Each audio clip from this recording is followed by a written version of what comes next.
Salut à tous, bienvenue sur la chaîne Techno 01net et vous l'avez remarqué, on a pris de la hauteur aujourd'hui pour vous présenter une nouveauté. Il s'agit du nouveau HTC One, on vous fait découvrir tout de suite.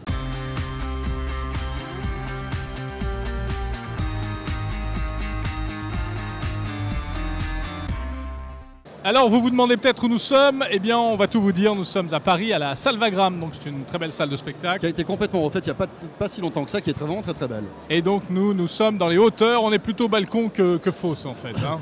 Ça va, t'as pas trop le vertige d'où tu es, tu tiens à la situation en main, ça va? Tout va bien. Bon, alors ce HTC One, regardez-le.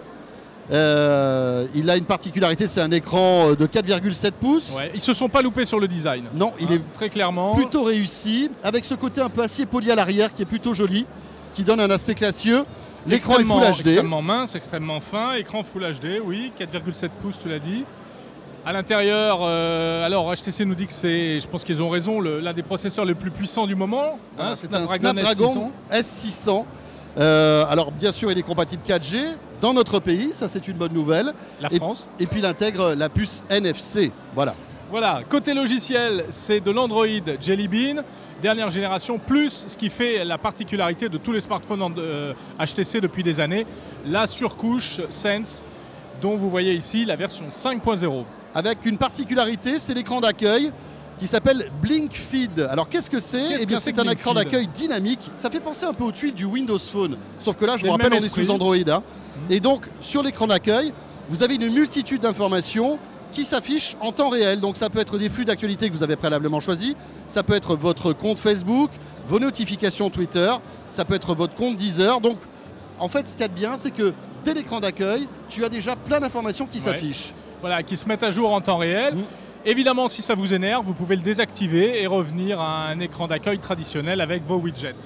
Alors vous savez que la particularité aussi d'HTC, c'est de mise à la fois sur l'image et sur le son. Hein. Sur l'audio donc. Hein. Voilà, ils ont un accord avec Beats Audio et ils mettent en avant en fait là un système qui est assez sympa. Il y a deux haut-parleurs sur le téléphone. Vous savez qu'en général, il y a un seul haut-parleur sur les smartphones qui est au niveau du micro. Et bien là, ils ont décidé d'en mettre deux, un de chaque côté, et on a un son stéréo sur le téléphone. C'est assez rare et le quand son on tient le téléphone à l'horizontale, donc hein, c'est là où ça prend tout son sens, surtout pour regarder les films. Si vous regardez une vidéo, eh bien vous avez un son stéréo, c'est plutôt une bonne idée. Voilà, alors malheureusement là on peut difficilement vous le faire écouter parce qu'il y a un bruit d'enfer.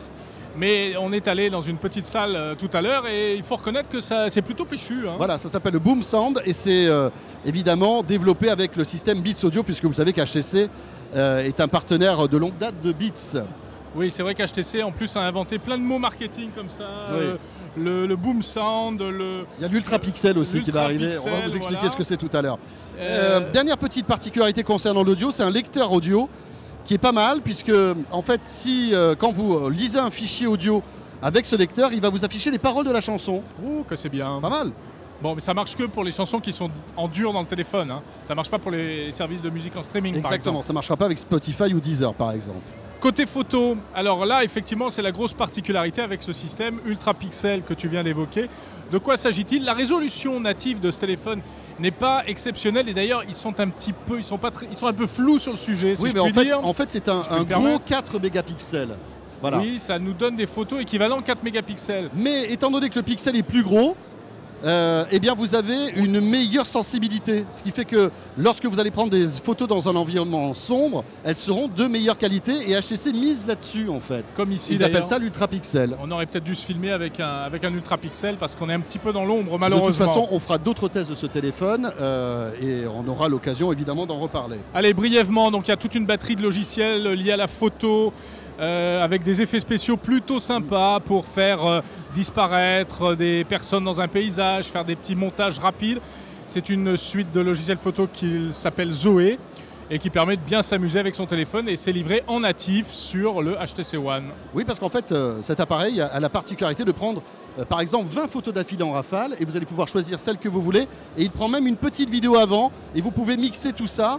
Et la qualité est vraiment pas mal. Tiens, on a oublié de parler de l'appareil photo qui est en façade. Ouais. C'est un appareil en fait de 2 mégapixels qui filme en 1080p aussi. Très bien.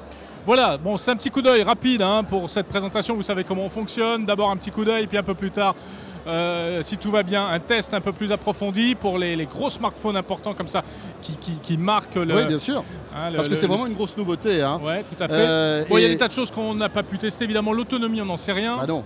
Et puis, j'ai hâte de voir ça, parce que moi, j'en ai marre des téléphones magnifiques, plein de fonctionnalités, et qui tiennent 4 heures. Bon. On reviendra sur ce HTC One qui a été présenté. Son prix, il est aux alentours 650 €. Voilà, 650 €. Et il sort au mois de mars. Le test, en tout cas déjà la prise en main est à voir sur 01net.com avec Stéphanie de Molinier qui était avec nous ce soir et qui l'a pris en main. Elle reviendra notamment sur la particularité de l'appareil photo. Elle a testé des photos différentes prises avec différents smartphones. Et vous pouvez lire son test sur 01net.com. A très vite sur la chaîne Techno. On se retrouve demain. Ciao, bye.